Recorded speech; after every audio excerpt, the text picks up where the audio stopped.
I think we'll look back on this pandemic as, and not just in real estate, but throughout business, as really a catalyst for digital transformation. And we're certainly benefiting from that in real estate. I've been in the apartment industry for 25 years, and I've never seen this sort of rapid adoption ever before. And we probably will never see it again of people being open to change and willing to change. You are listening to the Millionacres Podcast. Our mission at Millionacres is to educate and empower investors to make great decisions and achieve real estate investing success. We provide regular content and perspective for everyone from those just starting out to seasoned pros with decades of experience. At Millionacres, we work every day to help you demystify real estate investing and build real wealth. Hello, I'm Deidre Wollard, an editor of Millionacres, and today I'm excited to talk all things real estate technology with Lucas Haldeman, founder and CEO of SmartRent.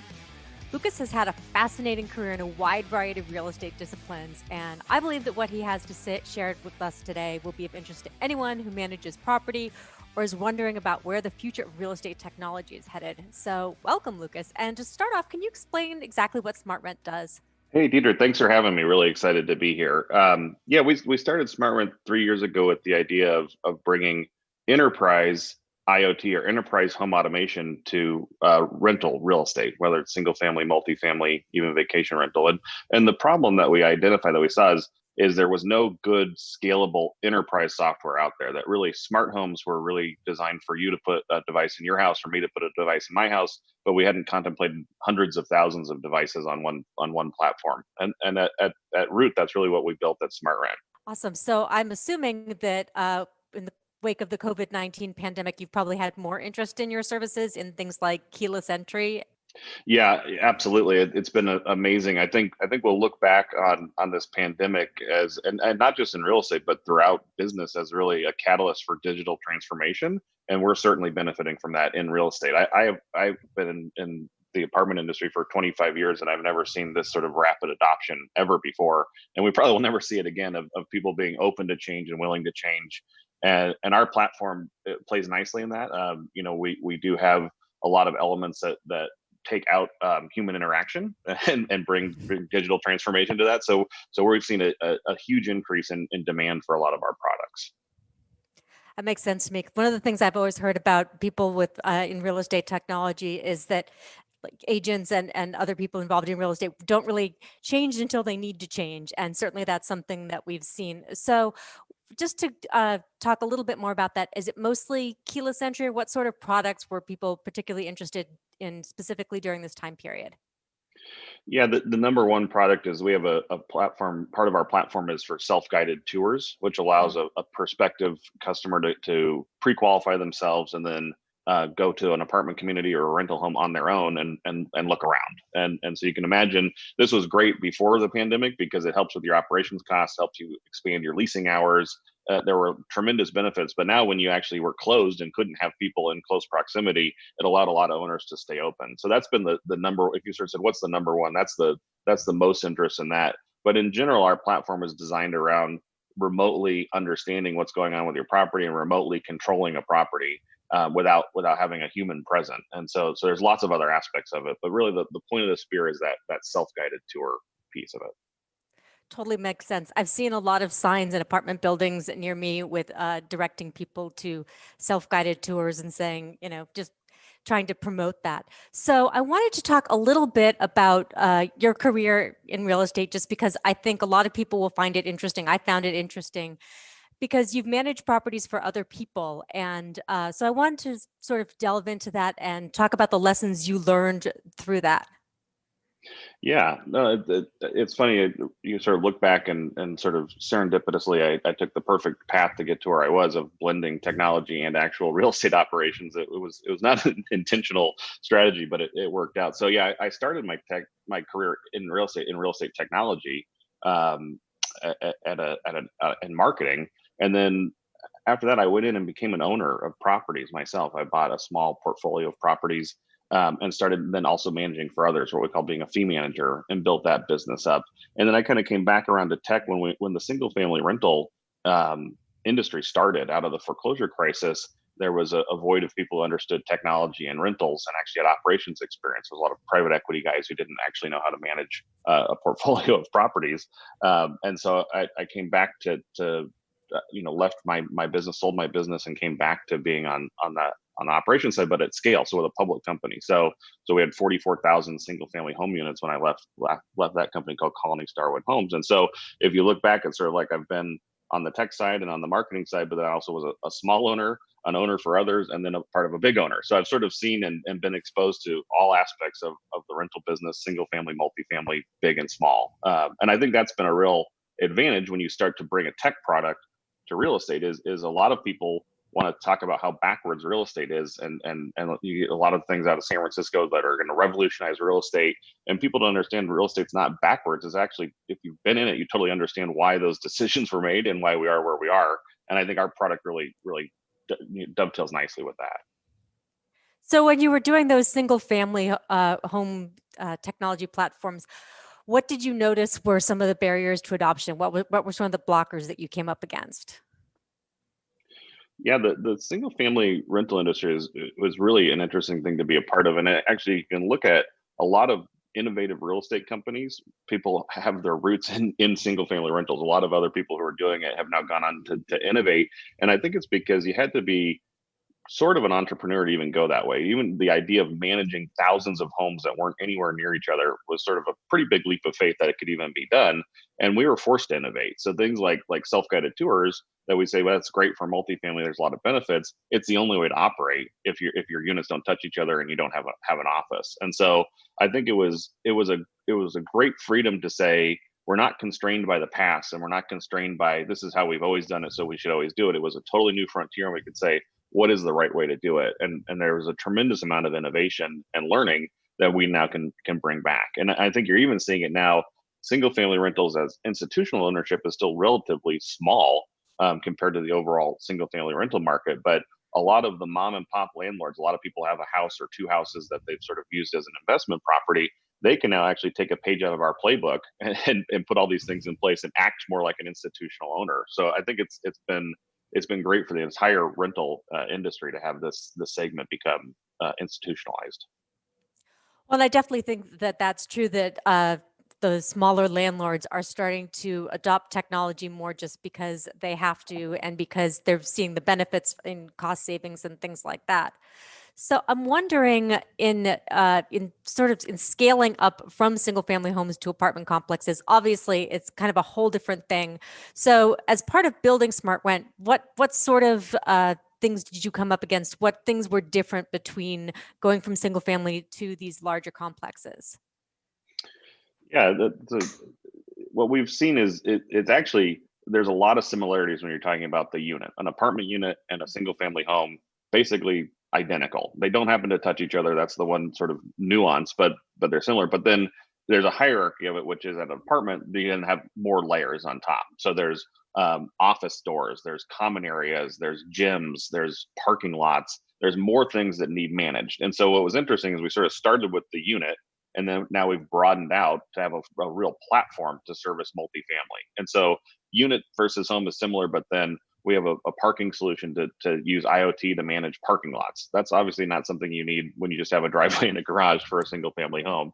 And then the whole concept of a lot of owners are doing almost hotel-like rollouts, where there may be like a top floor where only certain residents who pay can even get into a clubhouse up there. And so there's a lot of nuance and complexity around access control and package delivery. One of our big theses is how are we going to solve this package delivery problem that we're all struggling with in multifamily? And that's not an issue in single family because it's just that one unit. But so, we have these package lockers that cost millions of dollars and are non-rentable space that are just burning on our balance sheet.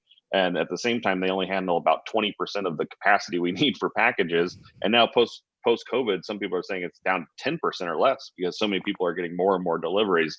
And so it starts, I think that's one of the big things we're going to bring to this industry, to multifamily, is helping solve that package delivery process and getting packages and deliveries into units, which is where they need to go. That is a huge problem. I know in my apartment building, the package area is always over capacity. We're always getting notes from people about you have to pick up your package in 24 hours. And, so I think that's a huge issue to try and solve. And so is the way you try to solve that is getting things out of those storage lockers and towards individual units?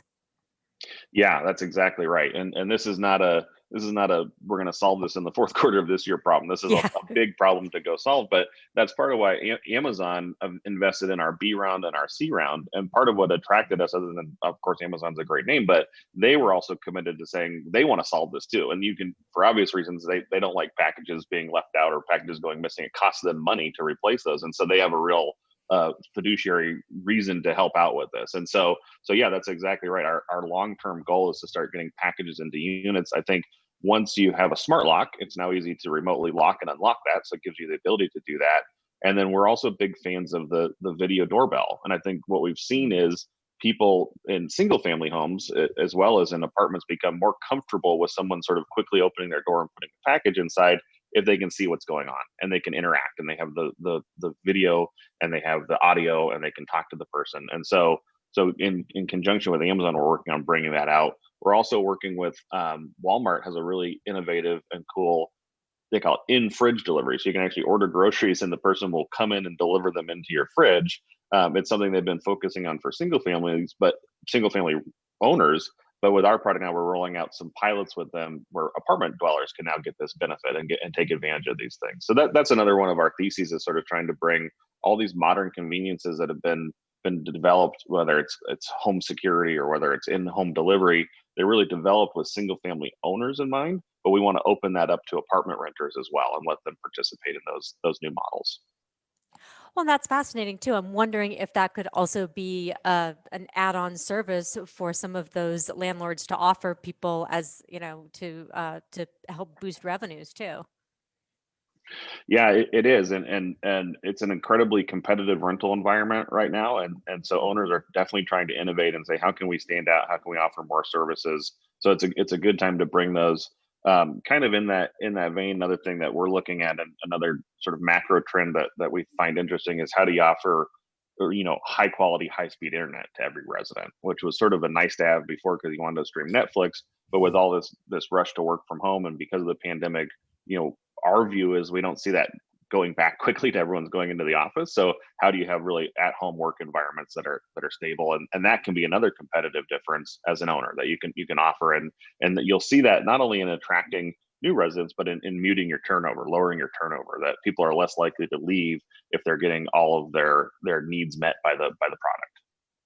That's a really good point. I think another thing that I've noticed too with the COVID-19 pandemic is in the past few years, there's been that kind of amenities race to make sure that there are all these, pools and gyms and common areas, all that shared amenities. And now, because those things were closed for so long, they're perceived to have less value for people. People are more interested in space in their apartments. So I think that puts landlords on the hook to have other types of value add for their tenants.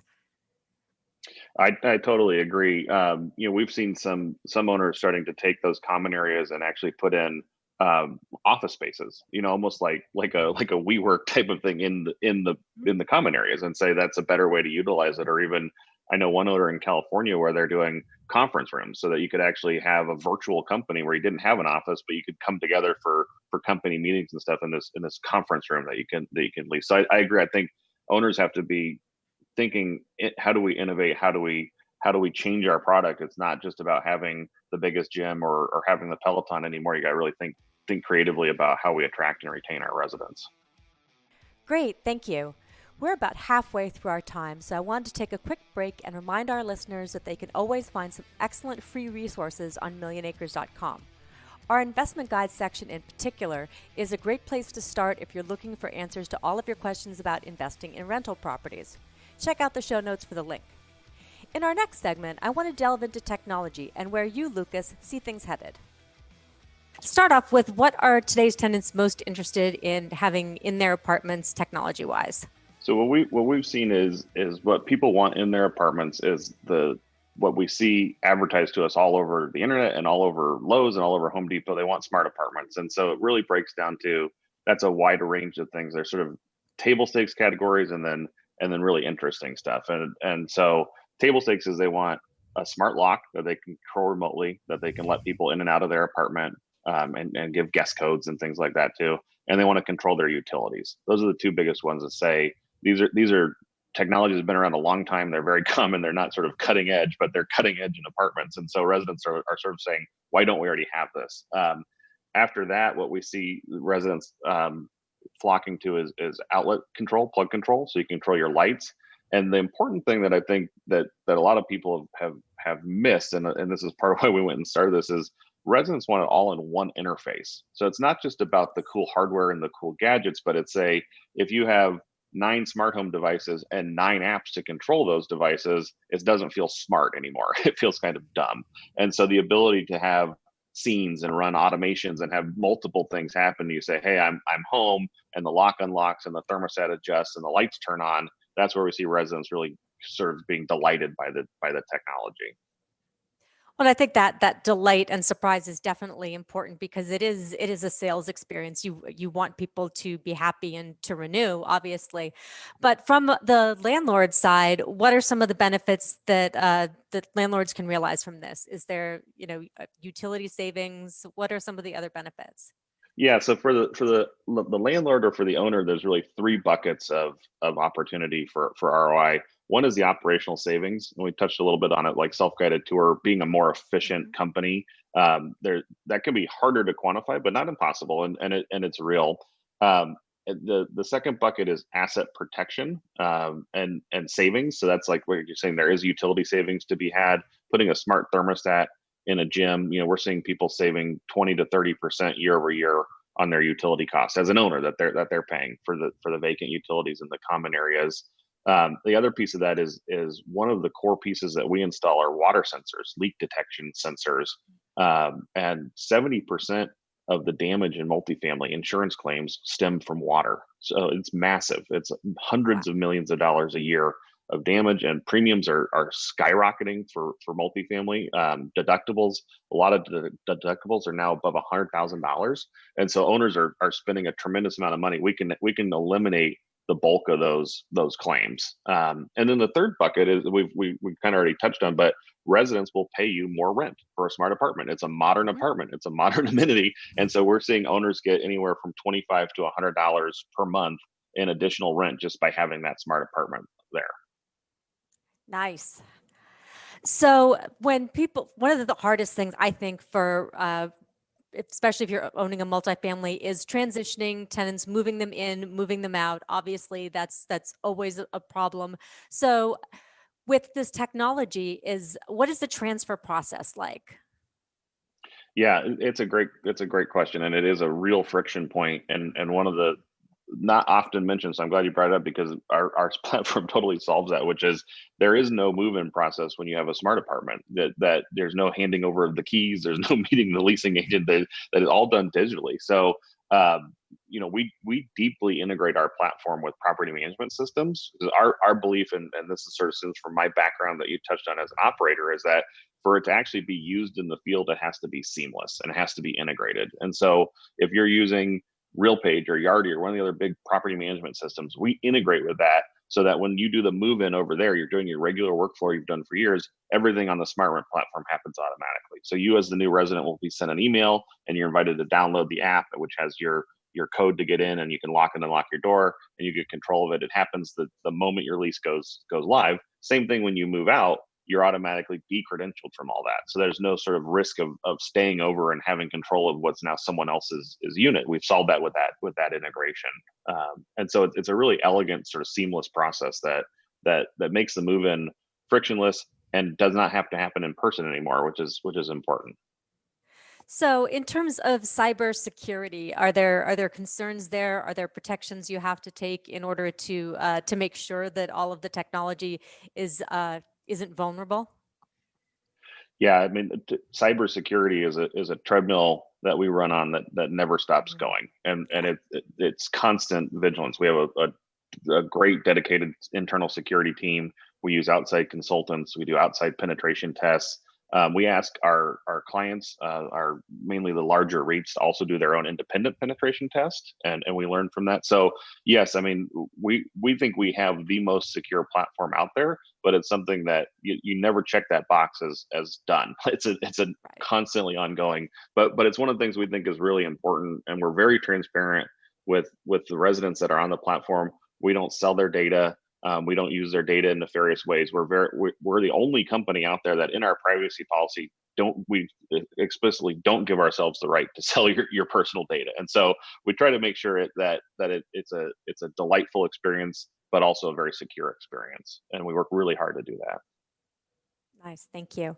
So I love what you said earlier about thinking about parking lots. And I think that's one of the things that in buildings, especially in larger buildings, garages and parking is always a friction point and always an issue that tenants complain about. And I love that SmartRent is taking that on. I'm wondering too, what you think about the potential in the future for autonomous vehicles and things like that. I've read a lot of studies about what could happen if we end up kind of unlocking that space and being able to use it for other things, or being able to have smaller amounts of parking if there are fewer vehicles.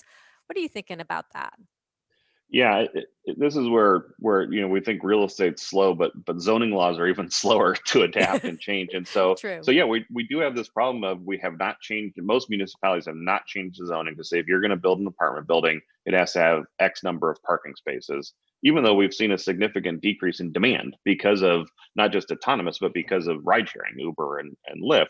And so that's where we developed this product to not only manage leased parking that your residents need, but also manage your guest parking and do it in ways like you're saying. So actually, we see the future of if there's autonomous vehicles, they now have a place to park at night because you have all these spots for them. So I like what you said because we think of it the same way, which is let's unlock this parking.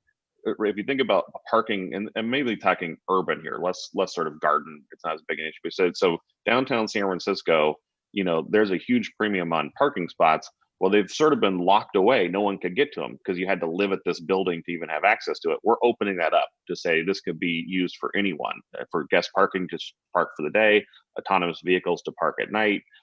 We're starting to put in battery arrays and charging stations for electric vehicles as well. Nice. And so I think it's opening it up to the general public, which benefits the owner. They now are able to lease that separately from leasing an apartment, but it's still leasable space. It's still found revenue for them. And I'm really excited. It's a new product. We launched that this year, but it has incredible traction, and it is a ripe environment for us to go help solve that problem. And I think that's really great for landlords. Just anytime you can get revenue from something you weren't getting revenue from before is always exciting. Absolutely. Yeah, that's sort of our internal motto is help unlock more revenue. And yeah, you're totally right. There's no owner ever says I don't want more revenue. We're constantly trying to increase that. So, where do you see Smart Rent in 5 years? Is there anything that you're sort of thinking about with the future? Obviously, technology is changing so fast, but is there anything sort of that's out there for you that you really are hoping to get to? Yeah, I mean, for us, we've been incredibly fortunate to have some great partners, and we've installed more than 100,000 units. And we actually go do the install, so we physically have been in over 100,000 units. But we're on that march to a million. It's not going to take us 5 years. I'd like to be there in a couple of years, but I think that's sort of a great milestone. Internally, I've talked about that for 2 years. To our team is our first goal, our first roadmap milestone is a million units, and so that's where we want to get there. And then you know, aside from that, that's sort of a unit goal. But on the other side of it is we really love being this bridge between technology and real estate. And you're right, technology is changing and changing fast, and we want to keep adding to our platform and keep growing the products that we have. And like I said, like I touched on a little bit, like getting into installing solar and installing battery arrays and installing electric vehicle chargers across the spectrum of technology, not just sort of IoT, but we really want to play in that sandbox. Nice. So when you have this much data coming in, are you able to make recommendations to buildings and to owners and landlords based on what you're seeing, sort of trend wise as a whole, or is it just really the data from the individual buildings sort of always acting individually? No, we are able to make trends and look at the data broadly. We anonymize all that data, so we're not breaking any privacy of either the owner or the resident, but we can use that to action on it. And we're starting to we when we go and do the installs, we actually take a lot more data than you might imagine. So we take like the type of HVAC system that's installed and the type of water heater that's installed, and if it has a serial number, we take that and figure out the age. And so now we're starting to look at when these things are failing or when they're starting to work too hard. We have that data from the runtime data, and we can start putting it to different brands and different categories. Now, we're too early to have a vast array of that data to share, but it's something we're warehousing. We've been warehousing since day one, and we get some interesting trend data. And then the other side of it is just looking at and sharing the consumer behavior. One of the things that we found, Sunday is the number one day for people to do self-guided tours. And that was true in single family rentals too. It's also a day that a lot of traditional apartment leasing is closed. So you're literally Yes. closed for business when your customers want to shop for your product. And so just we can point out those trends as well.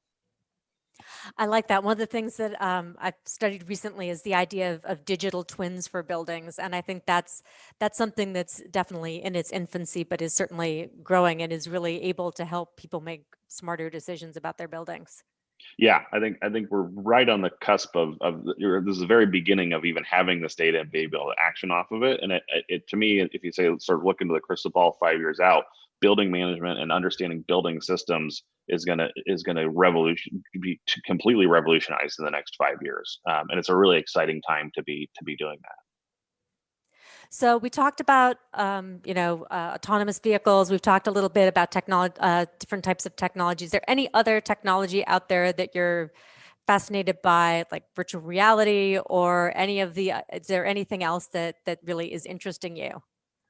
Yeah, one of the really cool things that I see also coming out of this COVID pandemic and ultimately being positive is this concept of smart spaces.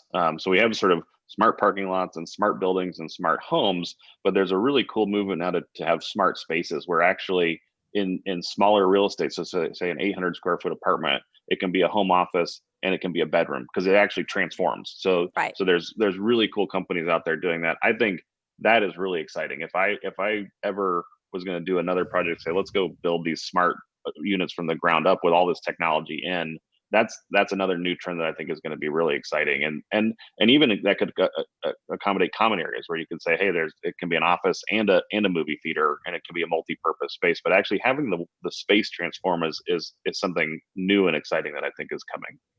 Oh, I totally agree with that. I especially think that's true because we have so many people that we need to house right now. And Yep. so, there's been a lot of talk about micro units and things like that. And so I feel like having apartments that are convertible, I've seen some of those really cool products where it transforms from a, bedroom to living areas and there's movable walls and things like that. So I definitely agree with that. It's really exciting to see what might come from the future of robotics and things like that. Yeah, it'll be fun to see how that grows, and we're exploring that pretty actively. So it's exciting. Do you see a home for your products and technology in the world of short-term rentals and hotels? Absolutely, in short-term rentals, and we're actively pursuing that space. In some ways, it's almost more important for short-term rentals, and we have some cool features that we built into some of our hardware that we build, like noise meters and things like that, to help with short-term rentals in mind. So absolutely into short-term rentals. Um, Hotels as well. The problem with hotels is they're actually much farther along than rentals are. So it's an opportunity that hotels started looking at this 15, 20 years ago when it started coming out, and have pretty good systems in place. So there are some new hotels that are being built that have our systems in it. They're ground up and it's owners that own multifamily and hotels. But in large part, that's not a space we're actively chasing, but short-term rentals, absolutely. And is a vital component of doing a successful short-term rental. Interesting. I've noticed that in the past, Airbnb was partnering on some apartments that were sort of like purpose built for short-term rentals. So something like that seems like it would be a perfect fit. Yeah, it is. And the challenge, short-term rentals, if you think about, is even the move in, move out is something that happens so much more frequently, Hmm. obviously. And so having that be frictionless, like our solution that has that frictionless process is vital to making that a smooth operation. Cool. So you've been a real estate investor in the past. So I always like to ask people, like, what's your one tip for real estate investors? I think the best tip for real estate investors, and something we don't spend enough time talking about, is that, we're used to putting in systems in real estate and paying for them up front one time. So I put in granite countertops. I have that's 15 years. I have those granite countertops. And so what I like to always tell every investor, whether small mom and pop or a large REIT, is don't forget that technology is a recurring budget item, and you want it, you want to have it, you want your apartments, you want your rentals to be modern. It's not a spend it once and leave it alone. So I encourage everyone to make technology a recurring expense, and you will reap outsized rewards on your investment if you do that. That is really good advice. That's such a good point. Excellent. Great. Well, that was all the questions I had. So thank you very much for your time. Thank you for having me. This was a lot of fun. I really appreciate it. Great. Thank you for tuning in to the Millionacres Podcast. I hope you liked today's show. If you enjoyed this episode, please consider subscribing through your favorite podcast provider. And if you have any questions, please feel free to drop us a line at help@millionacres.com. Stay well and stay invested.